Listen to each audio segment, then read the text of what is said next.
दुर्गा सप्तशती के अंतर्गत हम सर्वप्रथम कवच, अर्गला और कीलक का पाठ कर चुके हैं।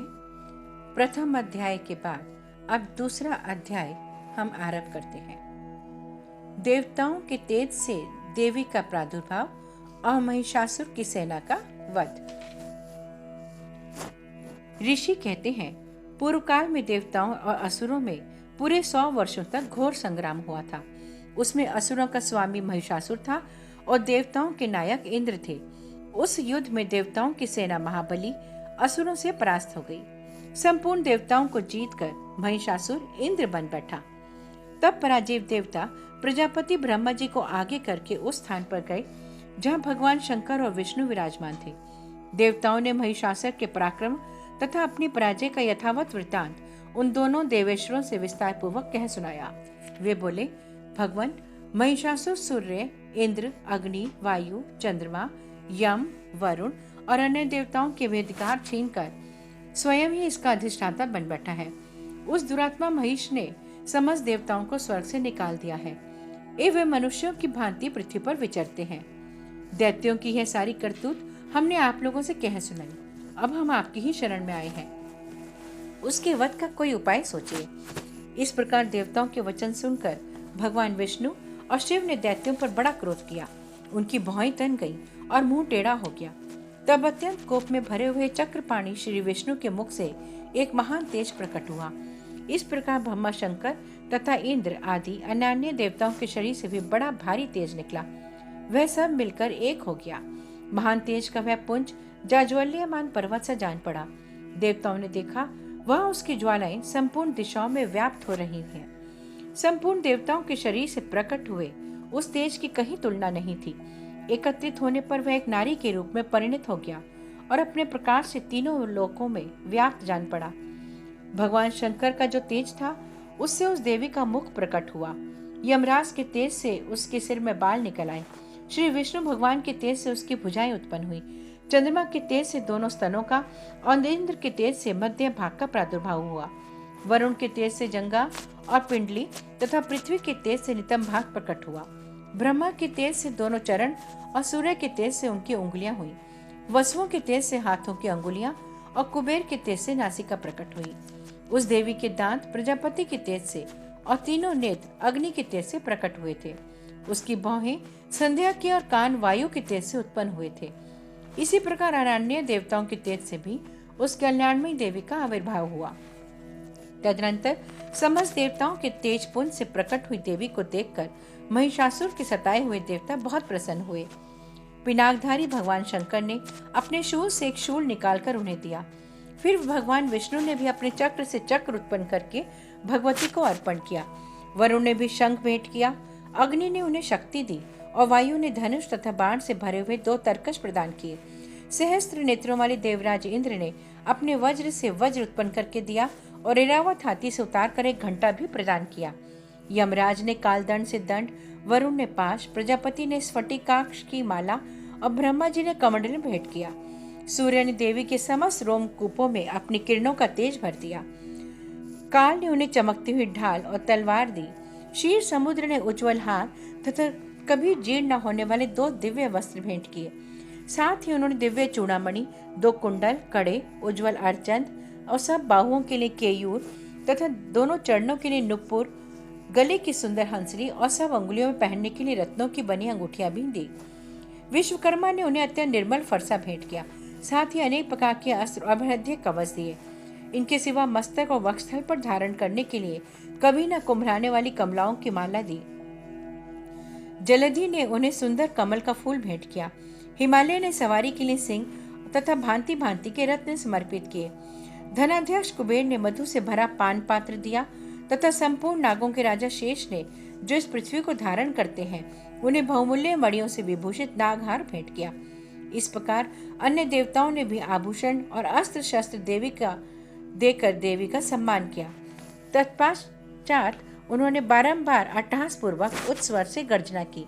उनके भयंकर नाद से संपूर्ण आकाश गूंज उठा। देवी का वह अत्यंत उच्च स्वर से किया हुआ सिंहनाद कहीं समा न सका। आकाश उसके सामने लघु प्रतीत होने लगा। उसे बड़े जोर की प्रतिध्वनि हुई। जिससे संपूर्ण विश्व में हलचल मच गई और समुद्र कांप उठे। पृथ्वी डोलने लगी और समस्त पर्वत हिलने लगे। उस समय देवताओं ने अत्यंत प्रसन्नता के साथ सिंहवाणी भवानी से कहा, देवी तुम्हारी जय हो। साथ ही महर्षियों ने भक्ति भाव से विनम्र होकर उनका स्तवन किया। संपूर्ण त्रिलोकी को शोभग्रस्त देख दैत्यगण अपनी समस्त सेना को कवच आदि से सुसज्जित कर हाथों में हथियार लिए सहसा उठकर खड़े हो गए। उस समय महिषासुर ने बड़े क्रोध में आकर कहा, आह, यह क्या हो रहा है।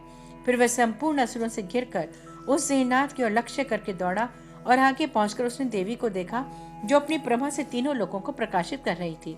उनके चरणों के भार से पृथ्वी दबी जा रही थी, माथे के मुकुट से आकाश में रेखा से खिंच रही थी तथा वे अपने धनुष के टंकार से सातों पातालों को क्षुब्ध किए देती थी।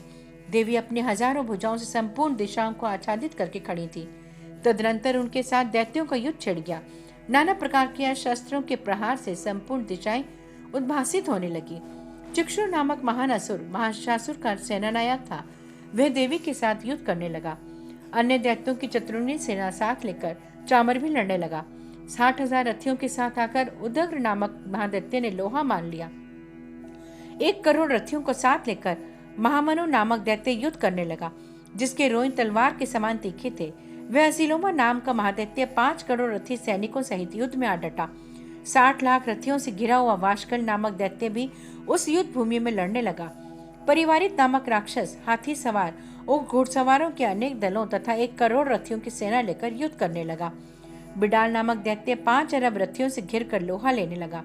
इनके अतिरिक्त और भी हजारों महादैत्य रथ, हाथी और घोड़ों की सेना साथ लेकर वहां देवी के साथ युद्ध करने लगे। स्वयं महिषासुर उस रणभूमि में कोटि कोटि सहस्त्र रथ, हाथी और घोड़ों की सेना से घिरा हुआ खड़ा था। वे दैत्य देवी के साथ तोमर, भिंतीपाल, शक्ति, मूसल, खड़ग, परशु और पिटिक्ष आदि अस्त्र शस्त्रों का प्रहार करते हुए युद्ध कर रहे थे। कुछ दैत्यों ने उन पर शक्ति का प्रहार किया, कुछ लोगों ने पाश फेंके तथा कुछ दूसरे दैत्यों ने खड़ग प्रहार करके देवी को मार डालने का उद्योग किया। देवी ने भी क्रोध में भरकर खेल खेल में ही अपने अस्त्र शस्त्रों की वर्षा करके दैत्यों के समस्त अस्त्र शस्त्र काट डाले। उनके मुख पर परिश्रम में थकावट का रंच मात्र भी चिन्ह नहीं था। देवता उनके ऋषि उनकी स्तुति करते थे और वे भगवती परमेश्वरी दैत्यों के शरीरों पर अस्त्र शस्त्रों की वर्षा करती रही। देवी का वाहन सिंह भी क्रोध में भरकर गर्दन के बालों का हिलाता हुआ असुरों की सेना में इस प्रकार विचरने लगा, मानो वनों में दावानल फैल रहा हो। रणभूमि में दैत्यों के साथ युद्ध करती हुई अंबिका देवी ने जितने निश्वास छोड़े, वे सभी तत्काल सैकड़ों हजारों गणों के रूप में प्रकट हो गए और परशु, भिंतीपाल, खड़ग और पटिच आदि अस्त्रों द्वारा असुरों का सामना करने लगे। देवी की शक्ति से बड़े हुए वे गण असुरों का नाश करते हुए नगाड़ा और शंख आदि बाजे बजाने लगे। उस संग्राम महोत्सव में कितने ही गण मृदंग बजा रहे थे। तदंतर देवी ने त्रिशूल से, गदा से, शक्ति की वर्षा से और खड़ग आदि से सैकड़ों महादैत्यों का संहार कर डाला। कितनों को घंटे के भयंकर नाद से मूर्छित करके मार गिराया। बहुतेरे दैत्यों को पार से बांधकर धरती पर घसीटा। कितने ही दैत्य उनकी तीखी तलवार की मार से 2-2 टुकड़े हो गए। कितने ही गदा की चोट से घायल हो धरती पर सो गए। कितने ही मूसल की मार से अत्यंत आहत होकर रक्त वमन करने लगे। कुछ दैत्य शूल से छाती फट जाने के कारण पृथ्वी पर ढेर हो गए। उस रण में बाण समूह की वृष्टि से कितने ही असुरों की कमर टूट गई। बाज की तरह झपटने वाले देवी पीड़क दैत्यगण अपने प्राणों से हाथ धोने लगे। किन्हीं की भाएं छिन भिन हो गई, कितनों की गर्दनें कट गई, कितने ही दैत्यों के मस्तक कट कट कर गिरने लगे। कुछ लोगों के शरीर मध्य भाग में ही विदीर्ण हो गए। कितने ही महादैत्य जांघें कट जाने से पृथ्वी पर गिर पड़े। कितनों को ही देवी ने 1 बांग, 1 पैर और 1 नेत्र वाले करके 2 टुकड़ों में चीर डाला।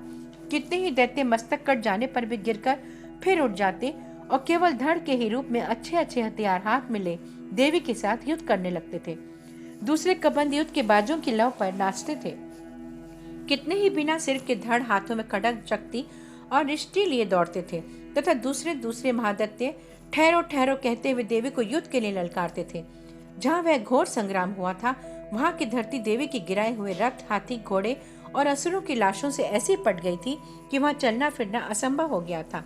दैत्यों की सेना में हाथी, घोड़े और असुरों के शरीरों से इतनी अधिक मात्रा में रक्तपात हुआ था कि थोड़ी ही देर में वहाँ खून की बड़ी बड़ी नदियां बहने लगी। जगदम्बा ने असुरों की विशाल सेना को क्षण भर में नष्ट कर दिया। ठीक उसी तरह जैसे तृण और काठ के भारी ढेर को आग कुछ ही क्षणों में भस्म कर देती है और वह सिंह भी गर्दन के बालों को हिला हिलाकर जोर जोर से गर्जना करता हुआ दैत्यों के शरीरों से मानो उनके प्राण चुन लेता था। वहां देवी के गणों ने भी उन महादैत्यों के साथ ऐसा युद्ध किया जिससे आकाश में खड़े हुए देवतागण उन पर बहुत संतुष्ट हुए और फूल बरसाने लगे। इस प्रकार श्री मार्कंडेय पुराण में सार्वणिक मनवंतर की कथा के अंतर्गत देवी महात्म्य में महिषासुर की सेना का वध नामक दूसरा अध्याय पूरा हुआ।